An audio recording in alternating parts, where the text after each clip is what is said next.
نماز کی ہر رکعت میں سورہ اخلاص پڑھنا۔ فرض نماز میں ہر رکعت میں سورہ اخلاص پڑھ سکتے ہیں۔ خلیفہ شاہ نیو یارک سے پڑھ سکتے ہیں، نماز ہو جائے گی۔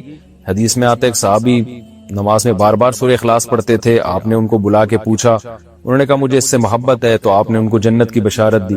تو اگر کسی کو عقیدہ توحید سے محبت ہے، اللہ تعالیٰ کی توحید ہے، اس میں اس نیت سے پڑھتا ہے تو انشاءاللہ کوئی حرج نہیں ہے، لیکن نارملی یہ عمل ناپسندیدہ ہے۔ صحابہ نے شکایت بھی اسی وجہ سے کی تھی نا کہ نبی کا عام معمول یہ نہیں تھا، تو بہتر یہی ہے کہ ایک رکعت میں کوئی سورت پڑھیں، دوسری میں دوسری پڑھیں، تیسری میں تیسری سنتیں پڑھ رہے ہیں تو تیسری میں کوئی اور سورت، بہتر یہی ہے۔ کبھی کبھار اگر ہو جائے تو کوئی حرج نہیں ہے۔ عصر سے پہلے نفل نماز کا حکم۔ عائشہ صاحبہ نیو یارک سے پوچھتی ہیں عصر سے پہلے نفل نماز پڑھ سکتے ہیں؟ پہلے جتنی چاہیں پڑھیں، بعد میں نہیں پڑھ سکتے۔ عصر کی نماز کے بعد نفل پڑھنا جائز نہیں ہے۔ ہاں قضاء عمری پڑھ سکتے ہیں، یا کوئی اور قضا نماز ہو جائے تو وہ پڑھ سکتے ہیں، لیکن نوافل عصر کے بعد نہیں پڑھ سکتے، پہلے جتنے چاہیں پڑھیں۔ نماز میں آنکھ بند کرنا جائز ہے؟ کیا نماز میں آنکھ بند کر سکتے ہیں اور کتنی دیر تک؟ عابد خان سعودی عرب سے۔ نماز میں آنکھ بند کرنا مکروہ ہے، ناپسندیدہ ہے، کیونکہ نبی صلی اللہ علیہ وسلم ہمیشہ آنکھیں کھول کے نماز پڑھتے تھے، تو اس لیے بہتر یہی ہے کہ نماز میں آنکھ کھول کے نماز پڑھیں آپ۔ اندھیرے میں نماز پڑھنے کا حکم۔ اندھیرے میں نماز پڑھنا ممنوع ہے یا نہیں؟ عثمان غنی آئر لینڈ سے۔ کوئی ممنوع نہیں ہے، پڑھ سکتے ہیں۔ کسی نے امانت دی اور ڈاکو نے لوٹ لی تو لوٹانے کا کیا حکم ہے؟ ایک دوست نے مجھے کچھ رقم کہیں پہنچانے کے لیے دی، ایئرپورٹ سے گھر جاتے ہوئے مجھے لوٹ لیا گیا۔ کراچی کس سے لگ رہا ہے، لیکن یہ ہیں تو سعودی عرب کے۔ سعودی عرب میں نہیں ہوا ہوگا، یہ آپ کے ساتھ کراچی میں ہوا ہوگا۔ خیر، اب اس رقم کو لوٹانے کے بارے میں کیا حکم ہے اور بہتر کیا ہے؟ جزیل احمد صدیقی سعودی عرب سے۔ جزیل احمد صاحب، اگر آپ کو کسی نے امانت دی تھی اور واقعی ڈاکو نہیں لوٹی ہے تو پھر آپ پر وہ امانت لوٹانا لازم نہیں ہے۔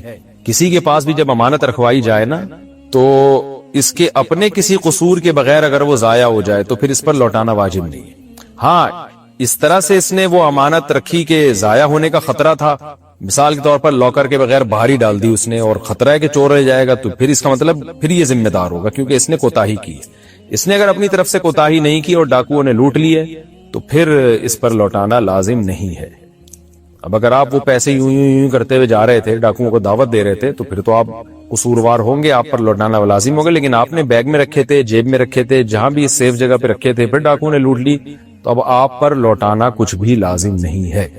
میری شادی میرے گھر والوں نے زبردستی کی ہے، شادی کو تقریباً 6 ماہ ہو گئے ہیں، میرے دل میں میری بیوی کے لیے کوئی محبت پیدا نہیں ہوئی، کیا اس صورت میں طلاق دے سکتا ہوں؟ مجھے کوئی گناہ تو نہیں ملے گا؟ میں نے کافی کوشش کی ہے کہ محبت پیدا ہو جائے لیکن نہیں ہو رہی ہے، پلیز میری رہنمائی فرمائیں، اللہ آپ کو سلامت اور خوش رکھے۔ محمد عمران سعودی عرب سے۔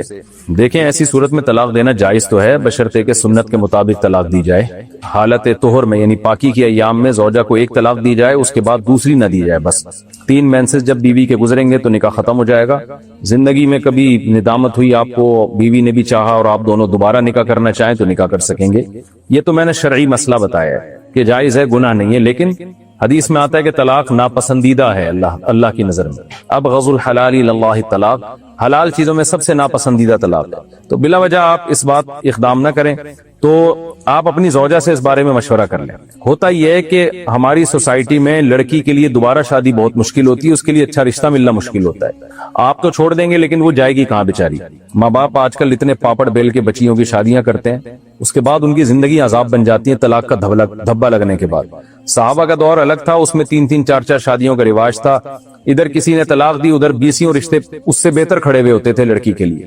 ہماری سوسائٹی میں 1 بیوی کا رواج ہے، لڑکیوں کی دوبارہ شادی نہیں ہوتی ہے، تو ڈیورس دے دی تو بس گئی وہ بیچاری کام سے۔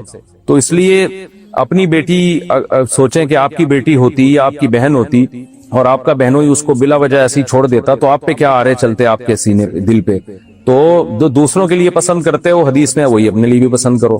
تو اگر آپ ان کو رکھ لیں گے اور چلا لیں گے تاکہ ایک لڑکی کی زندگی، اگر وہی راضی ہے علیحدگی پہ پھر تو دینے میں کوئی حرج نہیں، لیکن اگر اس بیچاری کا زندگی تباہ ہو رہی ہے اس سے، جیسے کہ ہماری سوسائٹی میں ہوتی ہے، تو میں آپ کو مشورہ دوں گا کہ پھر آپ یہ کام نہ کریں، کسی کی زندگی اس طرح خراب نہ کریں۔ خاص طور پہ آپ کے پاس دوسری شادی کا آپشن ہے، اس کو بھی رکھ لیں، ایک اور شادی کر لیں آپ، تاکہ آپ کے لیے ان کو بھی برداشت کرنا آسان ہو جائے، جس کی محبت آپ کے دل میں پیدا ہو نہیں رہی، اور دوسرے طریقے پیدا کریں محبت پیدا کرنے کے، اور خاندان والوں کو بھی ملا لیں ساتھ میں کہ بھئی کیا وجہ ہے، بیوی میں کیا خرابی ہے جو آپ کو محبت نہیں ہو رہی ہے۔ تو بعض دفعہ آدمی میں کوئی فالٹ ہوتا ہے, اس کو محبت لیس ہوتا ہے, وہ بیچارہ کسی سے ہو ہی نہیں سکتی اس کو محبت, وہ اتنا پتھر دل ہوتا ہے. تو ایسا نہ ہو آپ کے اندر ہی فالٹ ہو, پھر کوئی اور آئے گی اس سے بھی آپ کو محبت نہیں ہوگی. تو مسئلے کے لحاظ سے جو مسئلہ تھا شرعی, وہ تو میں نے قانون تو بتا دیا. باقی مشورہ میرا یہی ہے کہ آپ حتی الامکان گھر بسانے کی کوشش کریں. محبت عام طور پر پیدا ہو جاتی ہے جب ساتھ رہتے ہیں, تو ہو ہی جاتی ہے محبت. اولاد ہوگی اور آپ کے پاس دوسری کا آپشن ہے, آپ ایک اور شادی کر لیں, اس کو بھی رکھ لیں, ایک اور کر لیں, تو نہ دیں. مشورہ میرا یہی. محمد حفیظ فیصل آباد سے, بہت سے لوگوں نے موویز, فلمز اور کارٹونز وغیرہ USB موبائل میں بھرنے کی دکانیں کھولی ہوتی ہیں جس سے وہ اپنی کمائی کرتے ہیں, تو کیا ان کی کمائی حلال ہوگی یا نہیں؟ دیکھیں, موویز وغیرہ حرام, یہ تو ناجائز ہیں بالکل. ان کو بھرنے کی کمائی تو بالکل حرام ہے. البتہ کارٹون وغیرہ میں گنجائش ہو سکتی ہے, لیکن موویز وغیرہ ان کو کاپی کر کے دینا یہ جائز نہیں ہے, اور اس کی آمدن بھی حرام ہے. مجھے فینسی بلیاں پالنے کا شوق ہے. ایک آوارہ بلی رات میں آ کر فینسی بلی کے بچے, آوارہ بلہ رات میں آ کر فینسی بلی کے بچے کھا جاتا ہے. کیا میں اس آوارہ بلے کو کسی طریقے سے مار سکتا ہوں؟ کوئی گناہ تو نہیں ہوگا؟ دیکھو میرے بھائی, بلیاں پالنا جائز ہے, پسندیدہ کام نہیں ہے. نبی صلی اللہ علیہ وسلم نے بلی کی اجرت کو بھی ناجائز قرار دیا ہے, اگرچہ جمہور علماء کے نزدیک وہاں ناجائز سے حرام مراد نہیں ہے, مکروہ مراد ہے, کراہت ہے. یعنی بلی اگر کسی نے بیچ کے پیسے کمائے تو وہ بھی جمہور علماء کے نظر میں وہ حرام نہیں ہے, لیکن کوئی پسندیدہ کاروبار بھی نہیں ہے. تو حلال جانوروں کو پالا کریں, حلال جانوروں کو رکھا کریں, ان سے دل بہلایا کریں. ان کے گوشت میں بھی اللہ نے برکت رکھی ہے, ان کے دودھ میں اللہ نے برکت رکھی ہے, اور جو پرندے ان کے انڈوں میں اللہ نے برکت رکھی ہے. حلال پرندوں کو کھائیں, ان کے انڈوں کو بیچیں, ان سے چوزے نکالیں. یہ بلی کیا کرے گی آپ کو سوائے بلی کے بچے دینے کی؟ نہ وہ کاٹ کے کھائے جا سکتے ہیں. آپ کہہ سکتے ہیں دل بہلاتا ہوں میں بلی سے, تو بکری سے بھی دل بہلایا جا سکتا ہے, گائے سے بھی بہلایا جا سکتا ہے, مرغیوں سے بھی بہلایا جا سکتا ہے, اور بھی بہت سے حلال جانور ہیں جن سے دل بہلایا جا سکتا ہے. تو بلی ہی پہ کیوں عاشق ہو گئے آپ؟ باقی یہ کہ دل بہلانے کے لیے بچے پالیں آپ, بلیاں کیوں پال رہے ہیں؟ چھوٹے چھوٹے بچے بلیوں سے زیادہ, انسان کا چھوٹا بچہ بلی کے بچوں سے زیادہ پیارا ہوتا ہے. خیر, یہ تو میرے مشورے تھے, آپ کو عمل کرنا چاہیں تو ٹھیک ہے, نہیں تو بلیاں ہی پال لیں آپ. جائز تو وہ بھی ہے, ناجائز تو نہیں ہے, لیکن کوئی شریعت میں یہ کوئی زیادہ حوصلہ افزائی والا عمل نہیں. رہا یہ مسئلہ کہ وہ بلہ آگے بلی کے بچے کھا جاتا ہے, تو آپ بلے کو کھا جائیں, یعنی مطلب یہ کہ مار دیں آپ اس کو. تو اس لیے مار سکتے ہیں بلے کو, لیکن اس طرح سے ماریں تکلیف کم سے کم ہو اس کو. یعنی کوئی سر میں کوئی اس کی گولی مار دیں, یا کوئی ہمت ہے تو پکڑ کے ذبح کر دیں, تو اس طرح کا کر سکتے ہیں. لیکن ایسے بعض لوگ بہت ہی بے دردی سے مارتے ہیں, وہ ٹھیک نہیں ہے. جانور کو اذیت دینا بھی ٹھیک نہیں. باقی مار سکتے ہیں بلے کو, کوئی حرج نہیں ہے, کیونکہ وہ بھی تو کون سا کوئی نیک کام کر رہا ہے نا, اس پہ آپ کو ترس آ رہا ہے, تو وہ کون سا کوئی اچھے کام کر رہا ہو, پتہ نہیں کتنے بچوں کو کھا گیا ہوگا وہ. محمد حفیظ ہی ہو گیا میرے بھائی. میں حاملہ ہوں مگر میں جسمانی طور پر صحت مند نہیں ہوں, جلد بیمار ہو جاتی ہوں. میرے شوہر حمل ضائع کروانے کا کہہ رہے ہیں, انہیں لگتا ہے کہ میں بھی بچہ پیدا کرنے کے قابل نہیں ہوں. بتائیے مجھے کیا کرنا چاہیے؟ دیکھیں, بچہ ضائع کرنے کے جو سائیڈ افیکٹ ہیں وہ زیادہ آپ کی صحت کو نقصان پہنچائیں گے. یہ عجیب سی ایک فضول سی بات لوگوں میں مشہور ہو گئی ہے کہ پریگننسی میں عورت جو ہے نا وہ کمزور ہے تو حمل گرا دے. حمل گرانے سے زیادہ اس کے سائیڈ افیکٹ ہیں, اور حمل جب 4-5 مہینے کا ہو جاتا ہے تو پھر عورت کی صحت عام معمول سے بھی ہٹ کے زیادہ بہتر ہونا شروع ہو جاتی ہے. تو پریگننٹ ہونا عورت کے لیے ایسے ہی ضروری ہے جیسے مرد کے لیے ایکسرسائز ضروری ہے, بھاگنا دوڑنا. اگر مرد آرام سے گھر میں ہاتھ پہ ہاتھ رکھ کے بیٹھ جائے تو کمزور ہو جائے گا. تو یہ سب چیزیں نیچرل ہیں, کیونکہ مرد کو اللہ نے جسمانی محنت کے لیے پیدا کیا, وہ نہیں کرے گا تو مرے گا وہ. تو اسی طرح عورت کا ولادت کے عمل سے گزرنا یہ اس کی نیچر کا حصہ ہے. تو اس سے آپ کی صحت خراب ہونے کے بجائے بہتر ہونا شروع ہو جائے گی. تو اپنے میاں کو منع کریں اس فضول کوشش سے, اور ڈاکٹر سے بھی مشورہ کر لیں. گائنی کی کوئی اچھی ماہر ڈاکٹر ہو, اس سے بھی مشورہ کر لیں, اور ایک ڈاکٹر سے کبھی مشورہ نہ کیا کریں. یہ لوگوں کو میرا ویسے ہی مشورہ ہے کہ کسی بھی فیلڈ میں نا, جب آپ نے ڈاکٹر سے علاج کرانا ہے کسی بھی مرض کا, تو اس مرض کے 2-3 اسپیشلسٹ سے مشورہ کیا کریں, ایک پر اکتفا نہ کیا کریں, پھر صحیح رائے انسان کے سامنے آتی ہے. تو گائنی کی جو بھی اسپیشلسٹ ڈاکٹر ہیں, 2-3 ڈاکٹروں سے آپ مشورہ کر لیں کہ میری جان کو کوئی خطرہ ہے یا کیا ہے, وہ آپ کو صحیح گائیڈ کر سکیں گی. اور ویسے بھی حمل جب 4 مہینے کا ہو جائے تو پھر تو گرانا بالکل حرام ہے. 4 مہینے سے پہلے اگر خدا نہ خواستہ آپ کو مرنے کا خطرہ ہے تو پھر تو گرا سکتی ہیں. نارملی 4 مہینے سے پہلے بھی جب حمل ٹھہر گیا تو پھر گرانا جائز نہیں, کیونکہ انسانی زندگی اب اس سے متعلق ہو چکی ہے. اب ہارٹ بیٹ پیدا ہو جاتی ہے بچے میں, تو اس کو بھی گرانا جائز نہیں ہے. وہ بھی ایک انسان ہے جس کی یعنی ایک ایسا جرثومہ ہے جس کو انسان بننے کے لیے اللہ نے سلیکٹ کر لیا ہے. اب زندگی کا حق اس سے متعلق ہو گیا ہے, تو اس کو بھی اب گرا نہیں سکتے. تو مذہبی لحاظ سے یہ پابندی ہے, اور صحت کے لحاظ سے بھی آپ کو نقصان ہوگا اس میں. اور اگر یہ شروع کے میں ہر عورت کو تکلیف ہوتی ہے, بہت سارے مسائل سے گزرتی ہے جب پریگنینسی ہوتی ہے. اس کے بعد 6-7 مہینے میں جو ہے وہ نارمل حالت ہو جاتی ہے, بلکہ پریگنینسی میں عورت کی صحت عام حالت سے زیادہ اچھی ہوتی ہے. عام طور پر یہ مشہور کر دیا میڈیا نے کہ عورت کمزور ہو جاتی ہے, یہ ہو جاتا ہے, وہ ہو جاتا ہے. جب عورت کو پریگنینسی نہیں ہوتی نا, تو وہی خون جو بچہ بننے میں استعمال ہوتا ہے وہ حیض کے ذریعے ضائع ہوتا ہے. اور میں نے ڈاکٹروں سے خود سنا ہے کہ وہ زیادہ اس میں عورت کی انرجی زیادہ یوٹیلائز ہوتی ہے. جو حیض کا خون ہر مہینے آ رہا ہے نا, تو جب پریگنینسی ہوتی ہے تو وہ خون آنا بند ہو جاتا ہے, ورنہ وہ اس طرح سے ضائع ہوتا ہے خون. تو یہ پروپیگنڈا بہت ہے پریگنینسی کے بارے میں اور حمل کے بارے میں نا سوسائٹی میں, اور خواتین ہماری اس پروپیگنڈے کا شکار ہے. تو صحت مند زندگی عورت چاہتی ہے تو اس کو یہ ولادت کے عمل سے اور بچہ پیدا کرنا, بچے کو فیڈ کرانا, یہ اسی طرح ضروری ہے جیسے مرد کے لیے بھاگ دوڑ کرنا. تو نہیں کریں گے تو وہ عمر بھی کم ہو جائے گی, موٹاپا بھی آئے گا, اور 20 قسم کی نفسیاتی بیماریاں پیدا ہوتی ہیں. یہ ساری پھر عورت کے لوازمات میں سے, لیکن نیچرل ہے یہ. تو عورت یہ جو حمل روکنا اور بچوں کی پیدائش میں بہت زیادہ وقفہ کر دینا, یہ سب فطرت سے لڑنے کے مترادف ہے. فہیم صاحب سعودی عرب سے پوچھتے ہیں, میں سعودی عرب میں ملازمت کرتا ہوں مگر میرا دل نہیں چاہتا سعودیہ میں کمانے کا. مجھے اپنے ملک انڈیا میں بزنس کرنے کا شوق ہے, لیکن جب بھی میں اپنے گھر والوں کو کہتا ہوں, وہ کہتا ہوں کہ تو پتہ نہیں یہاں کر کما پائے گا کہ نہیں پائے گا. میں شادی شدہ ہوں, مجھے ڈر لگتا ہے میں ملازمت چھوڑ کر انڈیا آ جاؤں تو گھر والوں کی نافرمانی تو نہیں ہو جائے گی. ہو جائے نافرمانی گھر والوں کی, آپ پر گھر والوں کی فرما برداری جائز نہیں. ایسے موقع پہ آپ کی مرضی, انڈیا جا کے کمائیں, سعودی عرب میں کمائیں. باقی یہ کہ جو لوگ باہر کما رہے ہوتے ہیں, بیوی بچے گھر میں ہوتے ہیں, تو ان کو تو فری پاکٹ کا مل رہا ہوتا ہے. ان کو پتہ نہیں ہوتا اس اگلے پہ کیا عذاب گزر رہا ہے بیوی بچوں سے دور رہ کے, خاندان سے دور رہ کے. میں سعودی عرب میں, قطر میں, بحرین تو میں نہیں گیا, یہ قطر, سعودی عرب, ان ملکوں میں لوگ ملے ہم سے اور کہتے ہیں, انڈیا کا ایک بندہ ملا, کہتا ہے مفتی صاحب خدا کے لیے کوئی کلپ ریکارڈ کروا دو, ہم یہاں پورے سال محنت کر رہے ہیں اور زندگیاں کھپا رہے ہیں اپنی, اور گھر والے بیٹھ کے مزے سے پیڑے کھا رہے ہیں اور ہمیں آنے بھی نہیں دیتے کیونکہ ان کو یہاں کی آمدنوں کے مزے لگ گئے ہیں. تو مجھے تو ایسے لوگ ملے ہیں, کہتے ہیں صاحب گھر والوں سے بولو کہ تھوڑا کم پہ گزارا کر لیں, لیکن ہمیں بھی جینے کا حق دیں. ایک بندہ جاتا ہے بیرون ملک, وہ گدوں کی طرح کما رہا ہوتا ہے اور سارے پیچھے بیٹھ کے پیڑے کھا رہے ہوتے ہیں. اس کا خیال ہی نہیں ہوتا کہ یار اس کو آپ نے کیوں تنہا چھوڑا ہوا ہے. دوسرے ملک میں کوئی اپنی زندگی تھوڑی ہے, انسان کو وہ عزت تھوڑی ملتی ہے جو اپنے ملک میں ملتی ہے. اللہ یہ کہ آپ کوئی بہت بڑے بزنس مین ہیں یا آپ کا کوئی بہت بڑے ڈاکٹر ہیں, انجینئر ہیں, کوئی بڑا ہوتا ہے, پھر تو ٹھیک ہے. نارمل آدمی کو دوسرے ملک میں 2 ٹکے کی عزت عام طور پہ نہیں ملتی. عام طور پہ میں نے اس لیے بتا دیا کہ بہت سے لوگ سن رہے ہوں گے, وہ کہیں گے یار صاحب نے ہمیں بےعزتی کر دی ہے. تو جو سن رہے ہیں ان کے علاوہ کی بات کر رہا ہوں. پتہ ہے وہ نہیں, ان کی وہاں وہ عزت ہوتی ہے اور وہ بہت اجنبیوں کی طرح رہ رہے ہوتے ہیں اور اتنی محنت کر رہے ہوتے ہیں اور کما کے بھیج رہے ہیں, پیچھے لوگ پیڑے کھا رہے ہوتے ہیں. ایسے بھی لوگ ملے ہیں مجھے ملیشیا میں, جی کما رہا ہے لاکھوں روپے کما کے بھیج رہا ہے, پیچھے بھائی سٹے لگا رہے ہیں اس کی آمدن سے, چرس پی رہے ہیں بیٹھ کے. وہ بیزار آئے ہوئے کہہ رہے یار مصطفیٰ میں نہیں بھیجوں تو مصیبت ہے, اور بھیجوں تو وہ پیچھے سٹے چل رہے ہیں, تو فری پاکٹ کی کھا رہے ہوتے ہیں لوگ. تو آپ کی مرضی بھائی, آپ سعودیہ میں جاب کرو, آپ انڈیا اپنے ملک چلے جاؤ, آپ کی مرضی ہے. وہاں جا کے جاب تلاش کرو, جتنا ہو رہا ہے اس پہ بیوی بچوں کو بولو بھائی گزارا کرو, اس سے زیادہ میں نہیں کما سکتا. تو اپنی صحت اپنی, ورنہ دیکھیں ورنہ کمائیں گے کب تک آپ دیکھو نا, ورنہ تو 60-65 سال تک بس گئے کام سے, کمانے کی مشین ہی بنے رہو گے اور وہ کھاتے رہیں گے. تو وہیں جا کے جو روکھی سوکھی میں گزارا ہوتا ہے کریں آپ. بہرحال جائز یہی ہے, جائز یہ بھی ہے کہ سعودی عرب میں رہ کے کمائیں آپ.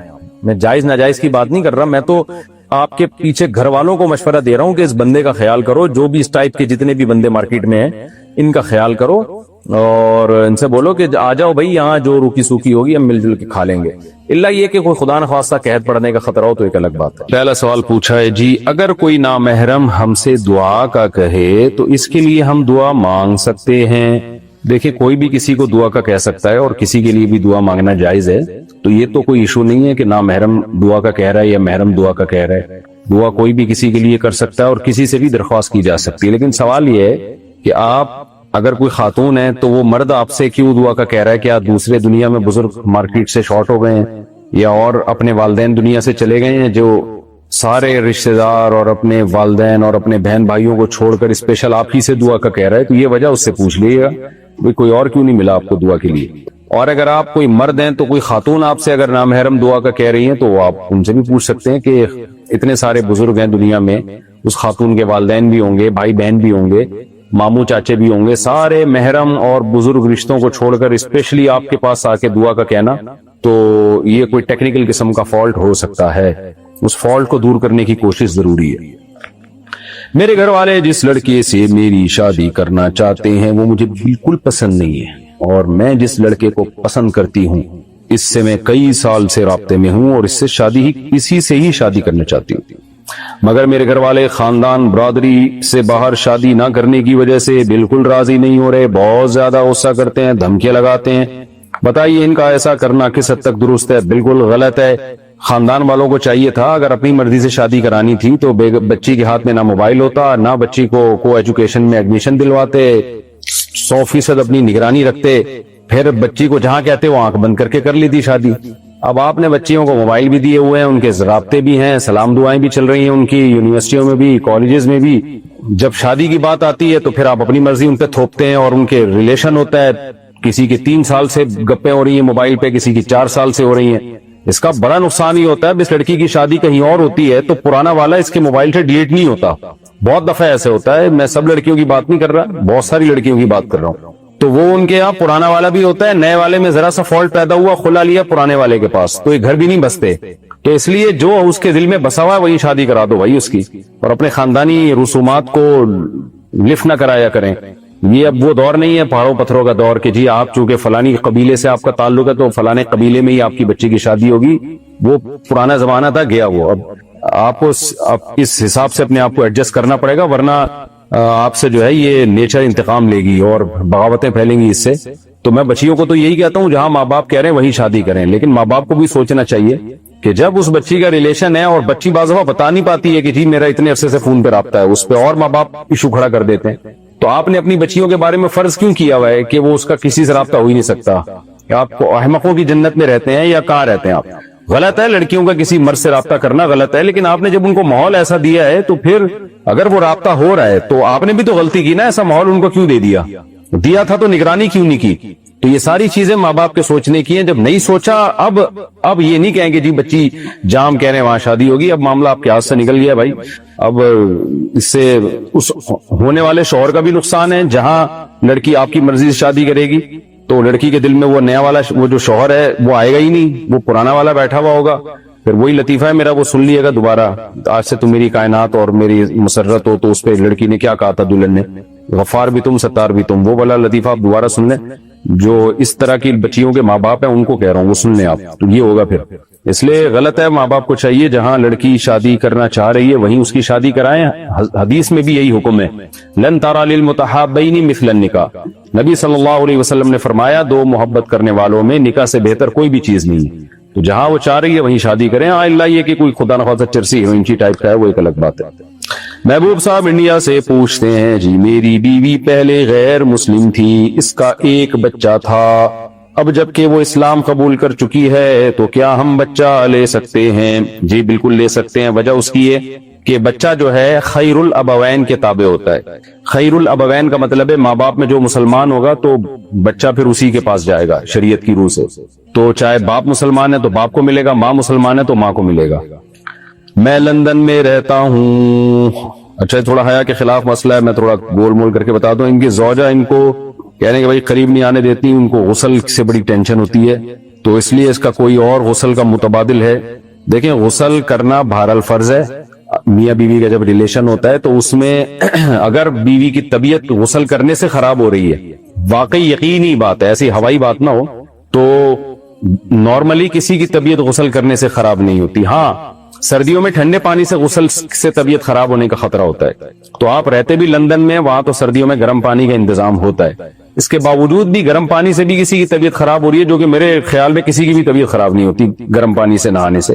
لیکن اگر ہو رہی ہے تو ڈاکٹر سے مشورہ بھی کر لیں کہ بھئی یہ کیوں ہو رہی ہے بھائی، ورنہ تو پانی سے تو کسی کی طبیعت خراب نہیں ہوتی۔ لیکن اگر ڈاکٹر کہتے ہیں ہاں بھائی ان کے نہیں نہا سکتی ہے گرم پانی سے، تو پھر تیمم کرنا جائز ہے، ادروائز تیمم جائز نہیں ہے۔ دوسری بات یہ کہ خاتون اپنے شوہر کو قریب آنے سے نہیں روک سکتی، اس پر میں کئی بار کلپ ریکارڈ کروا چکا ہوں، نبی صلی اللہ علیہ وسلم کی صریح حدیث ہے اس بارے میں، اور اس میں جو اشکالات لوگ کرتے ہیں کہ یہ تو حقوق کے خلاف ہے، ویمن رائٹس کے خلاف ہے، اس پر کو میں بہت اچھی طرح ایکسپلین کر چکا ہوں، وہ میرا کلپ سن لیا جائے۔ باقی یہ کہ تو وہ جو غسل کی بات ہے، بیماری کی بات ہے، وہ ڈاکٹر سے مشورہ کریں اس بارے میں۔ کسی جائز کام مثلاً کاروبار، نقشہ یا بل پاس کروانا وغیرہ کے لیے رشوت دینا جائز ہے یا نہیں؟ دیکھیں رشوت لینا تو ہر قیمت پہ ناجائز ہے، لیکن اگر آپ کا جائز حق بھی نہیں مل رہا رشوت دیے بغیر تو پھر رشوت دینے کا گناہ نہیں ہوگا، صرف لینے والے کو گناہ ہوگا، دینے والے کو گناہ نہیں ہوگا۔ رشوت دینے والے کو گناہ اس وقت ہوگا جب آپ کا حق بنتا نہیں ہے اور آپ پھر بھی وصول کر رہے ہو، لیکن بنتا ہے آپ کا حق اور اس پہ بھی ڈنڈی ماری جا رہی ہے تو پھر ظاہر ہے جو لے رہا ہے وہ گناہگار ہے۔ دینے والا تو کسی کا حق دبانے کے لیے نہیں دے رہا، بلکہ وہ تو سامنے والا کا جو اس پہ ظلم کر رہا ہے اس میں مظلومیت سے بچانے کے لیے اپنے آپ کو یہ کر رہا ہے، تو ایسے موقع پہ رشوت دینے کا گناہ انشاءاللہ نہیں ہوگا، صرف لینے والے کو گناہ ہوگا۔ بعض دفعہ ایسے ہوتا ہے گورنمنٹ کے اداروں میں آپ کا کام اٹکتا ہے، آپ کا حق ہے لیکن وہ متعلقہ آفیسر آپ کا حق نہیں دے رہا ہوتا آپ کو، تو پھر مجبوراً آپ کو رشوت دینی پڑتی ہے، وہ اس کے بغیر کرتے ہی نہیں کام، تو پھر ایسی صورت میں انشاءاللہ آپ گناہگار نہیں ہوں گے۔ میری 3 چھوٹی بیٹیاں ہیں، میرے دیور جیٹھ وغیرہ کے کردار ٹھیک نہیں ہیں، میں اگر اپنی بیٹیوں کو ان سے دور رکھوں تو تعلقات توڑنے کا گناہ تو نہیں ہوگا؟ نہیں جی، اگر آپ نے بیٹیوں کو ایسے دیوروں سے جیٹوں سے دور نہیں رکھا تو پھر اپنی بچی کے ساتھ ناانصافی کا گناہ ہوگا۔ اگر خدا نخواستہ کسی سوسائٹی میں کسی گھر میں بعض دفعہ ہوتا ہے ٹھرکی قسم کے لوگ ہوتے ہیں، ہمارے پاس بھی اس طرح کی کالز آتی ہیں، مائیں بیچاری پریشان ہوتی ہیں اپنی بچیوں کے معاملے میں، کیونکہ آج کل انٹرنیٹ پر فحش چیزیں دیکھ دیکھ کے اور وقت پہ شادیاں نہ کرنے کی وجہ سے مردوں میں جو ٹھڑک پیدا ہوتی ہے نا، بعض دفعہ وہ موت تک نہیں جاتی اور وہ بہت ہی درندے بن جاتے ہیں۔ اللہ کا شکر ہے ہماری سوسائٹی میں میجورٹی ایسی نہیں ہے، میجورٹی میں خیر غالب ہے الحمدللہ۔ دیور جیٹ تو بچی کے چچا ہوتے ہیں، وہ مقدس رشتہ ہوتا ہے، وہ اپنی بھتیجی کو بیٹی ہی کی نیت سے دیکھتے ہیں، میجورٹی الحمدللہ اچھی ہے، لیکن کچھ غلط لوگ ہوتے ہیں۔ تو اگر ماں کو یہ خیال ہے کہ دیور اور جیٹ کی آنکھیں نظریں ٹھیک نہیں ہیں تو فوراً دور کر دے، کیونکہ اس کے بہت سنگین نتائج نکلتے ہیں۔ ایسی صورت میں بالکل جوائنٹ فیملی میں نہ رہے اور فوراً وہاں سے دور ہو جائے، تو کوئی خطا رحمی کا گناہ نہیں ہوگا، اور بچی کو ان سے پردہ بھی کرائے، ان کے سامنے نہ آنے دے۔ اگر ان کے سامنے لانا بھی ہے تو اپنی موجودگی میں، اسکاف میں، اور ویسے بھی دیکھیں جب لڑکیاں بھتیجی بھانجیاں تھوڑی جوان ہو جاتی ہیں، بیٹی بھی جوان ہو جاتی ہے، تو پھر حیا کا بھی ایک تقاضا ہے کہ پھر ان کو گلے لگانا یا ان کے جو ہے نا اس طرح سے ان کے باڈی کے ساتھ چپک کے بیٹھنا، یہ غیرت کے بھی اور شرم و حیا کے بھی خلاف۔ ہماری سوسائٹی میں عزت دار گھرانوں میں الحمدللہ ایسا ہی ہوتا ہے کہ بیٹیاں جب جوان ہو جاتی ہیں، سر پہ چادر رکھتی ہیں، تو باپ کیسے پیار کرتا ہے، ان کی پیشانی پہ پیار کرے گا یا سر پہ ہاتھ رکھ لے گا، اور بھتیجیاں بھانجیاں ان کے بھی سر پہ ہاتھ رکھا جائے، بس اس سے زیادہ نہیں۔ سسر نے بہو کو پیار کرنا ہے تو بہو کے صرف سر پہ ہاتھ رکھے، اس سے زیادہ قریب جانے کی اجازت نہیں ہے۔ گلے مل رہے ہوتے ہیں بالکل جیسے عید بقرعید پہ یا کوئی سفر سے آ رہا ہے تو چپک چپک کے گلے مل رہے ہوتے ہیں، بےہودگی ہے، بے شرمی کی بات ہے، وہ خاندانی ہونے کی علامت نہیں ہے یہ۔ اور آج کل کزنوں کے ساتھ بھی لوگوں نے ہاتھ ملانا شروع کر دیے ہیں۔ دیکھیں انگریز جو ہے نا وہ صرف 3 پیس سوٹ اور ٹائی کی حد تک اس کی تہذیب رہ گئی ہے، 3 پیس سوٹ اور ٹائی سے لگے گا تہذیب، باقی ان کا برباد ہو گیا سارا سیٹ اپ۔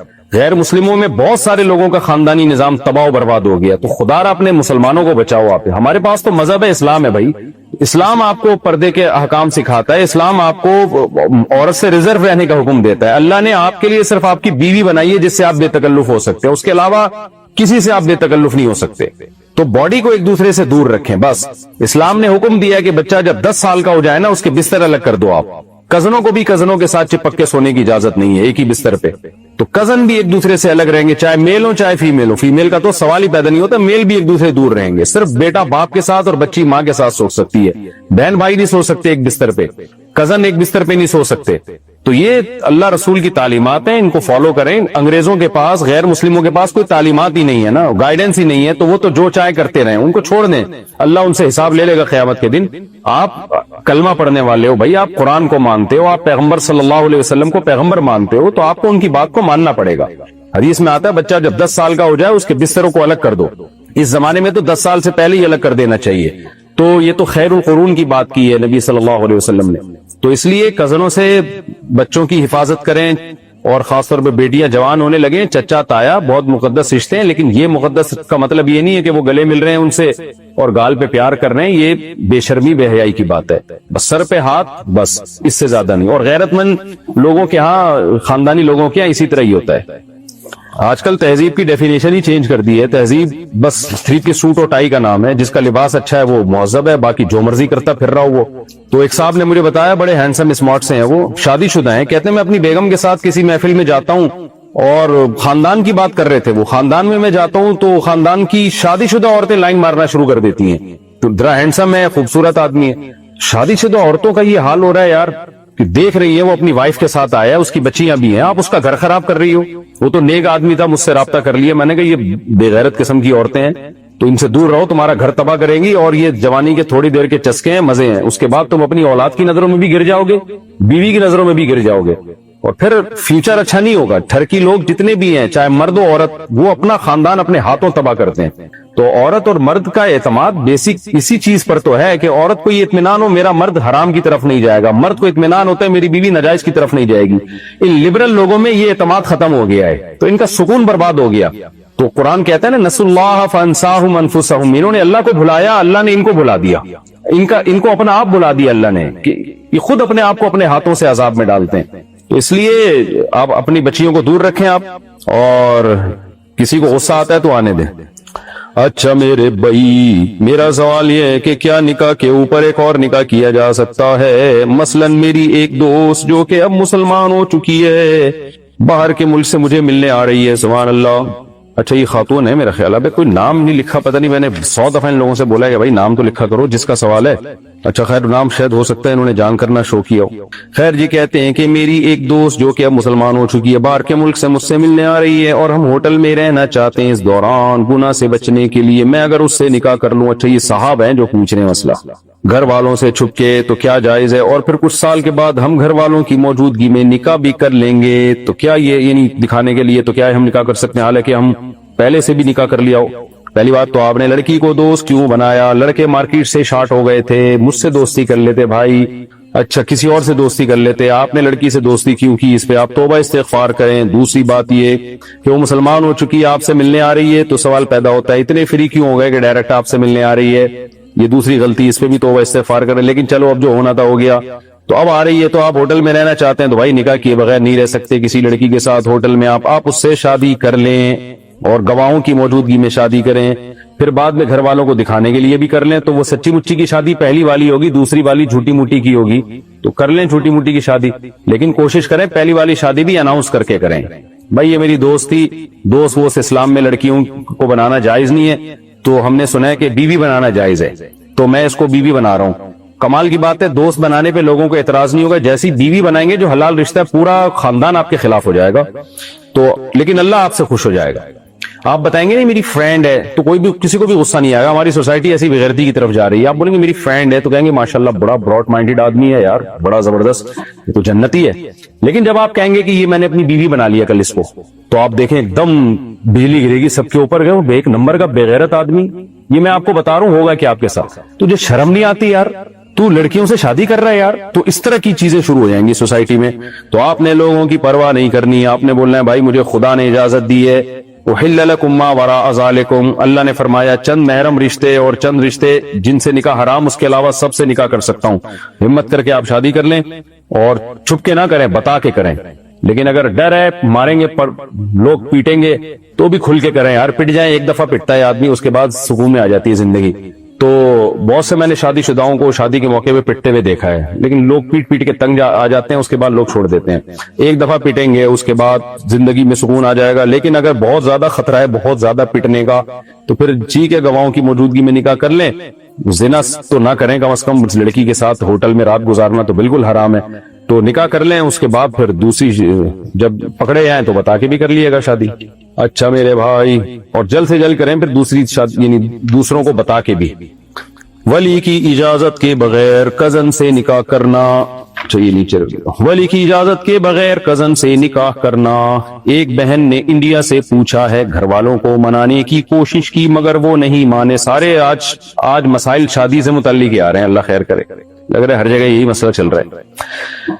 گھر والوں کو منانے کی کوشش کی مگر وہ نہیں مانے, پھر میں نے بغیر ولی کی اجازت سے اپنے کزن سے نکاح کیا. اب گھر والوں کو پتا چل گیا, وہ ہمارے درمیان علیحدگی کروانا چاہتے ہیں. ہمیں والدین کی حقوق بتائے جا رہے ہیں, ہمیں کیا کرنا چاہیے؟ اگر ہم علیحدہ نہ ہو تو کیا ہم گناہگار ہوں گے؟ دیکھیں نارملی تو لڑکی کا ولی کی اجازت کے بغیر نکاح کرنا شریعت میں پسندیدہ کام نہیں ہے. اب آپ کو کیا مجبوری تھی یہ مجھے معلوم نہیں ہے, تو ماں باپ بھی بعض دفعہ زیادتی کر رہے ہوتے ہیں, تو ایسے نکاح کو بہرحال اپریشیٹ نہیں کیا جا سکتا کہ لڑکی اپنے باپ کی اجازت کے بغیر نکاح کرے. لیکن اب جب ہو گیا ایک کام, تو کزن عام طور پر کفو بھی ہوتا ہے اگر وہ خدا نخواستہ کوئی چرسی ہیروئن چی نہیں ہے, سٹا مٹا نہیں لگاتا, آپ کا پیرالل ہے, ہم پلہ ہے, تو نکاح ہو گیا ہے, تو ایسے موقع پہ پھر علیحدگی اختیار نہ کریں. آپ کو تو ویسے بھی حق نہیں ہے علیحدگی کا, وہ تو شوہر کے ہاتھ میں طلاق ہے, تو وہ چھوڑنا طلاق دے گا تو آپ کا نکاح ختم ہوگا, نہیں دے گا تو نکاح ختم نہیں ہوگا. اسلام میں عورت کو یہ تو حق ہے کہ اپنی مرضی سے جہاں چاہے شادی کرے, لیکن شادی کرنے کے بعد یہ حق نہیں ہے کہ جب چاہے اپنے میاں کو چھوڑ دے, یہ حق نہیں ہے. طلاق کا حق اللہ نے مرد کو دیا ہے, تو اب وہ مرد اگر چھوڑے گا تو آپ کی طلاق ہوگی, نہیں چھوڑے گا تو نہیں ہوگی طلاق. اور میں مرد کو بھی مشورہ دوں گا, اگر بھائی آپ کو بیوی پسند ہے, اب یہ کام ہو گیا تو اب نبھائیں اس کو, اور ماں باپ کو بھی چاہیے کہ ان کی عزت بھی اسی میں ہے کہ اس کو ایکسپٹ کر لیں, زبردستی علیحدگی کی کوشش نہ کریں.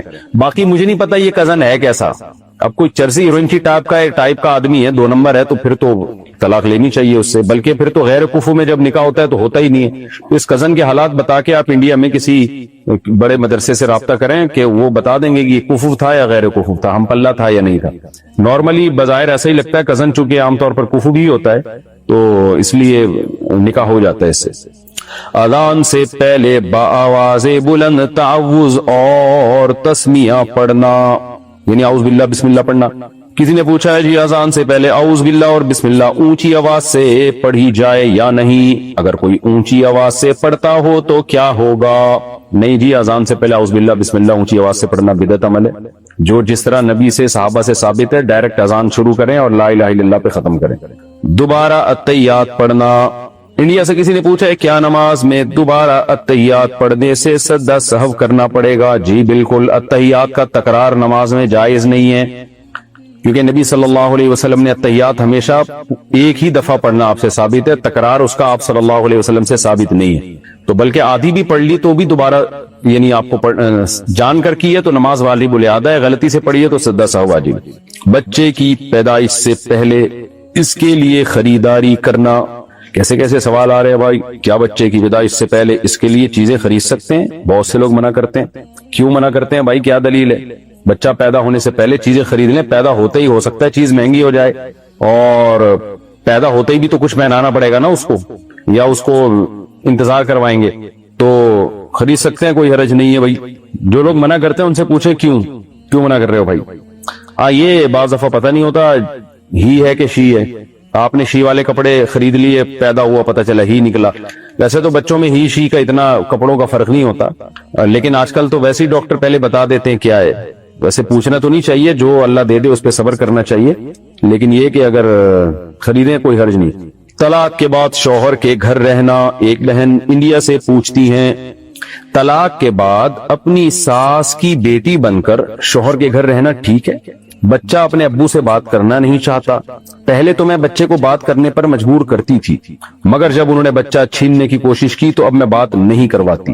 طلاق کے بعد شوہر سے بات چیت کر سکتے ہیں کیا شوہر بچہ چھین سکتا ہے؟ دیکھیں, طلاق اگر ایک ہے یا 2 طلاقیں ہیں جو رجعی ہیں تو پھر تو عورت کو بہرحال شوہر کے گھر ہی رہنا پڑے گا, کیونکہ نکاح ختم نہیں ہوا, شوہر کو رجوع کا حق ہے. لیکن اگر 3 طلاقیں ہو گئی ہیں, اکٹھی 3 طلاقیں دے دی, یا وقفے سے 3 دے دی, یا شوہر نے 1 طلاق دی لیکن بائن کا مطلب نکاح ختم ہو گیا, تو پھر اصل مسئلہ تو یہی ہے کہ عدت کے دوران عورت شوہر ہی کے گھر رہے گی. لا تخرجوہن من بیوتہن ولا یخرجن. قرآن کہتا ہے طلاق کے بعد بیوی کو گھر سے مت نکالو, اور نہ وہ خود گھر سے نکلے. اب اس میں 1 طلاق ہو, 2 طلاقیں ہو, 3 طلاقیں ہو, سب برابر ہے. تو اس لیے اصل مسئلہ یہی ہے کہ طلاق کے بعد عدت عورت نے شوہر کے گھر میں ہی گزارنی ہے, اور اس دوران نان نفقہ سارا شوہر ہی کے ذمے ہوگا. پھر جب عدت پوری ہوگی تو پھر عورت شوہر کے گھر سے چلی جائے, جہاں چاہے, اپنے ماں باپ کے گھر جاتی ہے, کہیں اور شادی کرتی ہے. اصل مسئلہ یہ ہے. لیکن اس زمانے میں علماء یہ کہتے ہیں کہ اگر شوہر نے 3 طلاقیں دے دی ہیں تو پھر عورت کو چاہیے فوراً شوہر کے گھر سے نکل جائے, کیونکہ وہ کہیں اہل حدیث سے فتویٰ لا کے حرام بیوی کو اپنے اوپر حلال کر لیتے ہیں. فتوے مارکیٹ میں ہول سیل کے حساب سے مل رہے ہیں, آپ کو پتا ہے. تو 3 طلاق کو ایک کہنا یہ قرآن کے بھی خلاف ہے, صحیح احادیث کے بھی خلاف ہے, صحابہ تابعین کے اجماع کے بھی خلاف ہے, 4 اماموں کے اجماع کے بھی خلاف ہے.